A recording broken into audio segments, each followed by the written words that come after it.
Sir जी, उनमें बड़ी planet के रूप से देखा जाए तो उनमें सियासी तौर पर बड़ा इस्तेकाम है। आगे सियासी तौर पर वो आगे चलेंगे और अपने करैक्टर की बुनियाद पर चलेंगे, अपने असूलों की बुनियाद पर चलेंगे।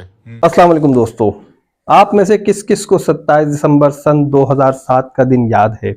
अगर याद है तो आप बखूबी जानते होंगे कि ये दिन मोहतरमा बेनज़ीर भुट्टो की शहादत का दिन है। जी हाँ, इसी दिन मोहतरमा बेनज़ीर भुट्टो को रावलपिंडी लियाकत बाग में कत्ल कर दिया गया था, शहीद कर दिया गया था।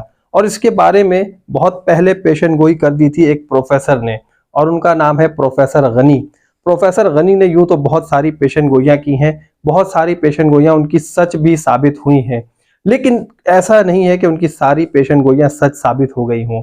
ये क्योंकि ये एक जो है ना, जिसे हम आम फहम में कहते हैं तुक्का लगाना, तो वो तुक्का लगा रहे हैं या अपना जायचा बनाकर अपने इल्म की बदौलत वो सारी चीजें हमारे सामने रखते हैं, बयान करते हैं।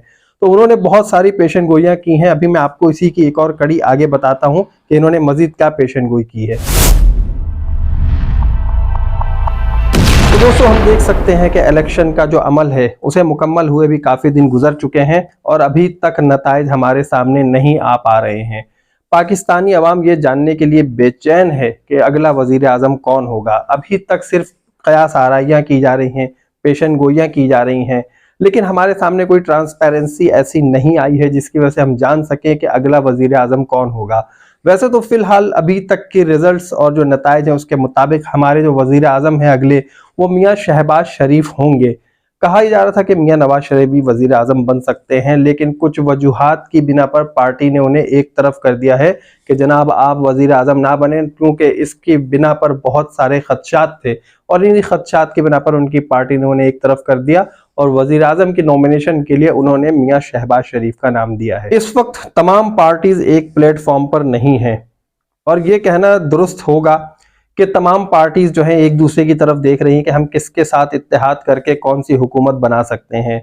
और पाकिस्तान मुस्लिम लीग नून का भी यही हाल है। वो ये देख रही है कि हम अपनी सीटें मजबूत करने के लिए किन किन पार्टीज को अपने साथ इत्तेहाद में ले सकते हैं। लेकिन जनाब, ये पाकिस्तान है, यहाँ कुछ भी हो सकता है। यहाँ के इदारों को और यहाँ के फैसलों को हम बहुत अच्छी तरह से जानते हैं। यहाँ पर दिन में कुछ और रात में कुछ हो जाता है। बिल्कुल ऐसे ही है। हमें जो है अपनी अदलिया को सपोर्ट देनी चाहिए, हमें अपनी अदलिया की परफॉर्मेंस को दाद देनी चाहिए कि बाज़ औक़ात कोई शख्स जो है वो अपनी पूरी ज़िंदगी गुजार जाता है, वो मर जाता है और उसके केस का फैसला नहीं होता, लेकिन यहाँ पर एक ऐसा भी केस आता है बीच में कि हमारी अदलिया जो है उसका फैसला दिन से लेकर रात 12 बजे अदालत खोल देती है और उसके बाद फैसला भी सुना देती है। तो यहाँ पर हमें चाहिए कि हम अपनी अदलिया को बिल्कुल इनकी इस परफॉर्मेंस पे हमें दाद देनी चाहिए कि इंसाफ के लिए अदलिया के दरवाजे हर वक्त खुले रहते हैं और इतनी ट्रांसपेरेंसी कम से कम हर डिपार्टमेंट में होनी चाहिए कि वक्त का ख्याल किए बगैर आवाम की तर्जुमानी करते हुए फैसले किए जाने चाहिए। अब मैं आपको एक एग्जाम्पल दूं कि देखें, इस वक्त जो है जो मियाँ नवाज शरीफ पाकिस्तान में मौजूद हैं, कोई भी एक्सपेक्ट नहीं कर रहा था कि मियाँ नवाज शरीफ इस तरह पाकिस्तान में मौजूद होंगे और उन पर जितने केसेस दागे गए थे, जिस तरह मिसाइल दागे जाते हैं उसी तरह उन पर केसेस दागे गए थे, तो वो तमाम केसेस से एक एक करके बाइज्जत बरी होते चले जाएंगे। और सिमिलरली अगर हम दूसरी साइड पर देखें इमरान खान साहब को, तो इमरान खान साहब के ऊपर बहुत सारे ऐसे केसेस भी लगा दिए गए हैं जो कि शायद उनका ये कहना है या उनकी पार्टी का ये कहना है कि उन्होंने तो वो काम किए भी नहीं है। लेकिन बहरहाल अब हम अगर नवाज शरीफ साहब की बात करें और उनके बारे में हम सब जानते हैं कि उनके ऊपर पैनामा पेपर्स के जो केस है इंटरनेशनल लेवल तक वो गए हैं और वो बिल्कुल प्रूव भी हो चुके थे। लेकिन इसमें क्या क्लॉजेज है, ये सब जो है कानून की बात है, हम सब कानून की पेचीदगियां नहीं जानते हैं, ये कानून वाले ही जानते हैं। तो इस वजह से जो भी फैसला हुआ है अदलिया का, वो उसको जो है हम अपनी सर आंखों पर रखते हैं। यहाँ पर अगर मैं आपसे ये कहूं कि 2024 में पाकिस्तान के वजीर आजम इमरान खान बन सकते हैं, तो क्या आप मेरी इस बात पे यकीन करेंगे? आप लोग मुझे कहेंगे कि क्यों आप कोई जोक मार रहे हो भाई यहाँ पर कि इमरान खान कैसे वजीर आजम बन सकते हो? इमरान खान तो अडियाला जेल में है और जेल से निकल कर एक बंदा कैसे वजीर आजम बन सकता है? तो जनाब, हमारे यहाँ ज्यादातर वजीर आजम जेल से निकल कर ही बनते आ रहे हैं और जेल में जाने का भी कोई मकसद होता है, कुछ इसके पीछे कहानियां होती हैं। बहरहाल मैं इसको ज्यादा डिस्कस नहीं करूंगा, मैं आता हूं अपने पॉइंट की तरफ। तो जनाब, 2024 में इमरान खान कैसे वजीर आजम बन सकते हैं ये मैं आपको भी बताऊंगा, लेकिन आप ये देखें कि जहां पर मैंने बात की है अडियाला जेल की, तो अडियाला जेल से इस वक्त जो है बुशरा बीबी को निकालकर बनी गाला मुंतकिल कर दिया गया है। आप सब जानते हैं, हम भी जानते हैं।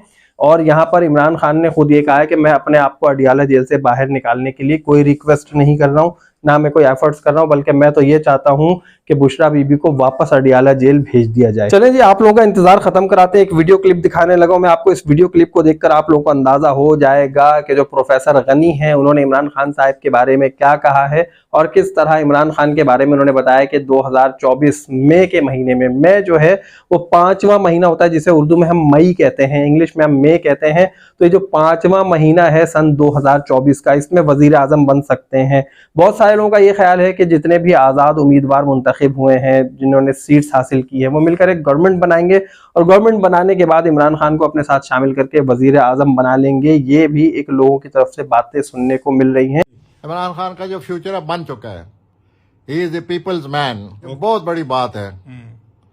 ही is now a man of the match. Jail में जाने के बाद जो कुछ वैसे मजीद उन्होंने साबित कर दिया है, man of words, man of action. Planet की रूह से देखा जाए तो उनमें सियासी तौर पर बड़ा इस्तेकाम है आगे, सियासी तौर पर वो आगे चलेंगे, करैक्टर की बुनियाद पर चलेंगे, अपने असूलों की बुनियाद पर चलेंगे। और ऐसे सियासतदान को हमेशा आजमाइशों से वास्ता पड़ता है। वो इमरान साहब को आजमाइशों से वास्ता पड़ा हुआ है। तो 22 मेरे नजदीक मई में उनको इक़्तिदार आना चाहिए दोबारा। मैंने तो ज़ैचे के मुताबिक बात करनी है, तो ज़ैचे के मुताबिक मई में इक़्तिदार आता है, फरवरी मार्च में नहीं आता।